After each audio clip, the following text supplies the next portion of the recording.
ǹjẹ́ ẹ ti gbọ́ tẹ́ ò bá tí ì gbọ́ ẹ súnmọ́ bí ẹ jẹ́ ń sáré já yín sí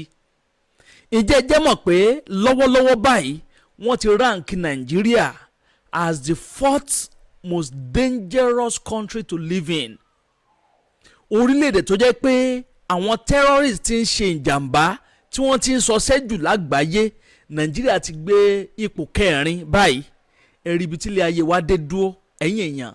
ọ̀rọ̀ ìgbẹ́nu tán ó lékè ńkà bẹ́ẹ̀ náà ló pakasọ.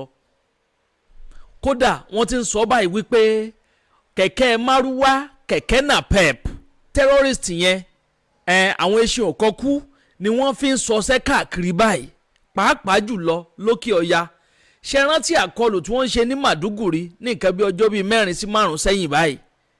Kẹ̀kẹ́ napep ni wọ́n gbin àwọn bọ́ǹbù yẹn ni wọ́n gbin sínú ẹ̀ káàkiri tó lọ ń dún gbàmùgbàmù níbi 3 locations tí bọ́ǹbù yẹn tó ti dún nípínlẹ̀ Màdúgùrí ní kòpẹ́kòpẹ́ yìí. Ẹ̀yin èèyàn ọ̀rọ̀ yìí gbẹnu tán o ó lékè ńkà bẹ́ẹ̀ náà ló pakasọ. Àwọn ọmọ ológun wọ́n tún ṣe kinní yẹn fáwọn terrorist o bẹ́ẹ̀ ni wọ́n tún ṣọṣẹ́ wọ́n fẹ̀mí ọ̀pọ̀lọpọ̀ àwọn ọ̀gá àwọn ẹgbẹ́ afẹ̀míṣòfò ISWAP wọ́n tún fi ẹ̀mí bíi 4 sí 3 nù wọ́n fẹ̀mí wọn wọ́n fi ṣòfò dànù. Tẹ́ ò bá gbàgbé ẹ rí i pé ní kòpẹ́kòpẹ́ yìí ni wọ́n ṣe kinní yẹn fún wọn ní nǹkan bí ọjọ́ bíi 3 sí ìsìn báyìí ní boundary tí ń bẹ láàrin Nàìjíríà àti orílẹ̀-èdè Chad nípínlẹ̀ Borno tó jẹ́ pé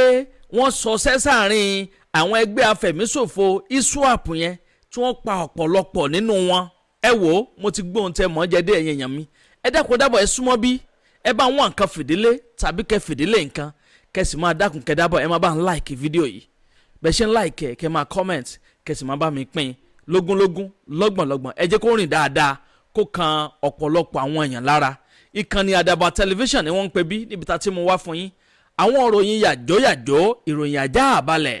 lọ́dọ̀ tí wọ́n ń bí náà lẹ́tì láǹfààní láti máa gbọ́ gbogbo èèyàn ojú tuntun tó ẹgbẹ́ ṣe ń darapọ̀ mọ́ wa ní fúngbà àkọ́kọ́ tẹ ò tí ì follow wa abẹ́ ò tí ì subscribe ẹ bá ń tẹ follow button tàbí subscribe button tí ń bẹ nísàlẹ̀ fọ́nrán yìí aago kélébé kan náà bẹ́ẹ̀ notification bẹ́ẹ̀ ni wọ́n ń pè òun gangan ni ó máa ta yín lólobó ní gbogbo ìgbàkúùgbà tá a bá ti ń ju fọ́nrán sórí láì dé ìnà pẹ́nu. ẹ já sáré kan sínú agbami ètò yìí lákọ̀ọ́kọ́ ná Aliu Dume ó grant interview kan lánàá òde yìí lórí channel television níbi tó ti láǹfààní láti máa sọ àwọn eléyìí tó jẹ́ òkodoro ọ̀rọ̀ sọ́pọ̀lú àwọn ìjọba wa lórílẹ̀‐èdè Nàìjíríà yìí. Òun ló ń sọ wípé wọ́n ti ráǹkì Nàìjíríà gẹ́gẹ́ bí orílẹ̀‐èdè kẹrin tó léwu jù láti gbé ní gbogbo àgbáyé yìí. Nàìjíríà tá a wà nù rẹ̀ yìí tabaníkàwò náà wọ́n ń sọṣẹ́ lọ́tún wọ́n ń sọṣẹ́ lọ́sì wọ́n ń jiyàn gbé gbowó lọ́wọ́ ẹni wọ́n ń bọ́ǹbù káàmpù àwọn ọmọ ológun káàkiri wọ́n ń fẹ̀mí ọ̀pọ̀lọpọ̀ àwọn ọmọ ológun ṣòfò fẹ̀mí ọ̀pọ̀lọpọ̀ àwọn aráàlú wọ́n ń fẹ̀mí wọn ṣòfò àwọn local vigilante náà ò gbẹ́yìn wọ́n ń waste life a lot of Nigerians àti travel láti bí síbì kan ó dogun kódà èèyàn kan tiẹ̀ tẹ́rù tó gbúdọ̀ rìn lóru mọ́ níbi tí wọ́n ti ń jiyàn gbé lọ́tún lọ́sì eléyìí ò tún kí n ṣe adigunjalè mọ́ kò kí n ṣe pé bóyá àwọn èèyàn lọ ń rọ́ọ̀bù terrorism lélẹ́yìí kéèsì yẹn ní agbára ẹ wo bí tó léde Nàìjíríà tó dé dúró lọ́wọ́lọ́wọ́ báyìí ẹ̀yin yẹn wá nǹkan dé o Nàìjíríà ó ti wà lára orílẹ̀-èdè tó a ti wà nípò kẹrin ní gbogbo orílẹ̀-èdè tí ń bẹ lágbàáyé tí terrorism ti affect wa jù. Mi ò ṣẹ̀ṣẹ̀ máa gbọ́ Àjẹsíra sọ ní ọ̀sẹ̀ tó kọjá tó interview ọ̀gbẹ́ni kan ó sọ pé a wà nípò karùn-ún àmọ́ Aliu Dume ọ̀kan nú àwọn sẹ́nitọ̀ lórílẹ̀‐èdè Nàìjíríà ó ti sọ báyìí lórí Channel TV lánàá pé wọ́n ti ránkì wọ́n ní ọdọọdún ni wọ́n máa ń gbé list ránkì yẹn ni wọ́n máa ń gbé jáde ipò kẹrin la wà báyìí èèyàn country 3 péré ló ní bẹ níwájú wa àwa láṣepọ̀ kẹrin lágbàáyé ẹ wo bí tí wọ́n bá Nàìjíríà dé wọ́n ti bàálù ìjẹ́ tán pọ̀ tó jẹ́ pé àwọn èèyàn lè fi ìfọkànbalẹ̀ sùn mọ́jú kí ẹ máa sunrun kan kó máa lajú kan kó máa pàkàndé ní báyìí èèyàn ò lè fẹ̀dọ̀ lórí òróǹro mọ́ lórílẹ̀‐èdè Nàìjíríà Aliu Dume wá sọ kinní kan tó dùn mọ́ mi nú pé kí ló sọ ó ní pé lórílẹ̀‐èdè Nàìjíríà báyìí pé tẹ́nikẹ́ni tó bá kàn kọ́ nǹkan kan nípa àwọn olórí wa bóyá ààrẹ ni o àbí gbàkejì ààrẹ o àbí sẹ́nítọ̀ kan ni o àbí gómìnà kan ni o ní wọ́n kàn déédéé kọ́ nǹkan kan nípa wọn wọ́n ti máa bẹ̀rẹ̀ sí ní lọ́gán ni wọ́n sáré máa track wọn down tó máa arrest irú èèyàn báyẹn wọ́n máa charge wọn ní cyberbullying wọ́n máa charge wọn ní cyberbullying ọ̀pọ̀lọpọ̀ àwọn case ló máa bẹ̀rẹ̀ sí ní kà sí wọn lẹ́sẹ̀ lọ́lọ́kan òjọ̀kan látàrí pé wọ́n sọ kò bá kùn gbé ọ̀rọ̀ àbí wọ́n ju òkú ọ̀rọ̀ kan sáwọn olórí wa wọ́n ní àmọ́ gbogbo àwọn terrorist yìí wọ́n ń ṣe bó ṣe wù wọ́n gbogbo wọn pátá lórí social media platforms tí wọ́n ń post sí gbogbo bọ́n ṣe ń gbowó lọ́wọ́ àwọn èèyàn wọ́n ń post gbogbo àwọn kìíní sọ̀rọ̀ náà fídíò kan táwọn ẹgbẹ́ afẹ̀míṣòfò ISWAP tí wọ́n fi síta ní àná òde yìí gbogbo bọ́n ṣe ṣọṣẹ́ tí wọ́n ṣe destroy gbogbo àwọn military base nípínlẹ̀ Borno wọ́n capture gbogbo kìíní wọ́n dẹ̀ fi sórí internet ẹ̀yin tí a bá fẹ́ rí fídíò yẹn ẹ wo comment section link kan bẹ nísàlẹ̀ fídíò ní comment section yẹn channel wa lórí Telegram àti lórí WhatsApp link ẹ̀ ń bẹ̀ ń bẹ̀ ẹ tẹ̀ ẹ máa láǹfààní láti wo fídíò yẹn ẹ wá wo báwọn ọmọ ológun yẹn bó ṣe destroy camp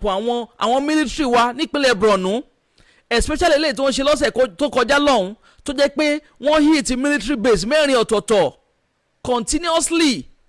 wọ́n ṣe ń ṣèkan tán ni wọ́n bọ́ sí mi wọ́n ṣèkan tán wọ́n bọ́ sí mi àmọ́ adúpẹ́ lọ́wọ́ Ọlọ́run wípé àwọn ọmọ ológun wa náà wọ́n ti tají kúrò lójú oorun wọ́n ti bẹ̀rẹ̀ sí ní ṣe kinní yẹn fún gbogbo àwọn afẹ̀míṣòfò ẹgbẹ́ ISWAP ọ̀kan ni wọ́n ṣe ní ìjẹta yìí wọ́n tún ti ṣe kan lánàá òde yìí màá gbé yín débẹ̀ tẹ́ ò bá gbàgbé wọ́n ní pé ẹni tó jẹ́ commandant àwọn ẹgbẹ́ afẹ̀míṣòfò ISWAP wọ́n ní òun náà ti bógun lọ ní àkọlù táwọn ọmọ ológun wa ṣe sí wọn níjẹta yìí wọ́n wá fẹ́ lòmíì wọ́n sáré fẹ́ lòmíì jẹ́ another commandant wọn abuami ní porúkọ ẹ̀ àti abuami o àti Jango àti Saliu Manduga wọ́n ní àwọn mẹ́tẹ̀ẹ̀ta ẹ̀mí wọn tún ti lọ lánàá òde yìí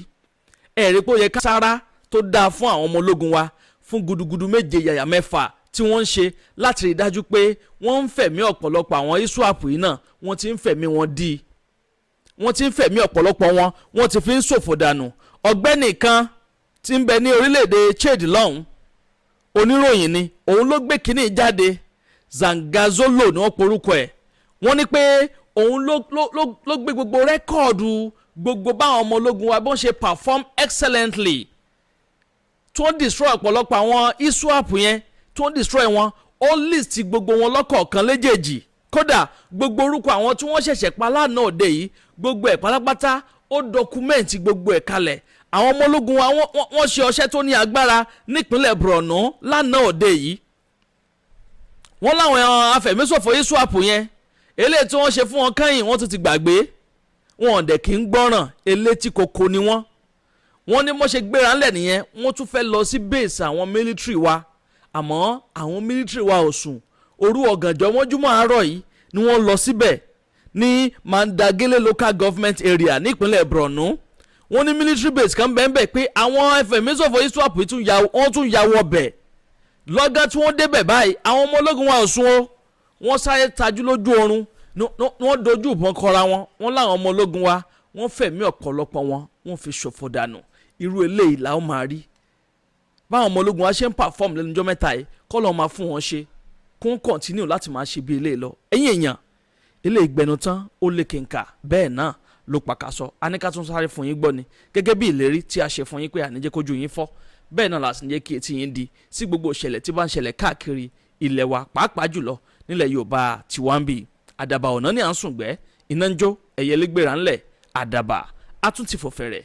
awọ̀lú sọ̀lúdẹ̀rọ̀ pẹ̀sẹ̀. agbe ní gbére pàdé olókun àdùkò ní gbére pàdé ọlọ́sà òdìdẹrẹ́ ní gbére pàdé wọn lóde ìwò fún ìwọ ọmọkùnrin tí nǹkan rẹ̀ ò ṣe déédéé ìwọ ọmọkùnrin tí ṣàyàwó rẹ̀ ó ṣẹ̀ṣẹ̀ mọ gbọ́ jìgìjìgì lára lójú lọ mú kára rẹ̀ ó tó le ìwọ ọmọkùnrin tó ń retí ọmọ bíbí ìwọ ọmọkùnrin tó fẹ́ ṣe nǹkan tó dáa láyé pẹ̀lú aya rẹ̀ tí ìfàyàlòyà tí ó fi di nǹkan tó dáa ìwọ tásítọ̀ rẹ̀ ń sàn tí ò kí tó láti dọmọ ìwọ ọkùnrin tára rẹ̀ ò le ìwọ ọkùnrin ṣẹ̀ẹ̀kan dìde, ìwọ ọkùnrin tátàn rẹ ò dúró déédéé, ìwọ ọkùnrin tó ń retí ọmọ, ìwọ ọkùnrin tó ṣẹ̀ṣẹ̀ ṣègbéyàwó. Ọgbọ́ capable herbal energy capsule ló nílò fún gbogbo àìṣedéédé ara rẹ kó o lè jẹ́rìí sọmọ bíbí àti nǹkan tó dáa láti ṣe.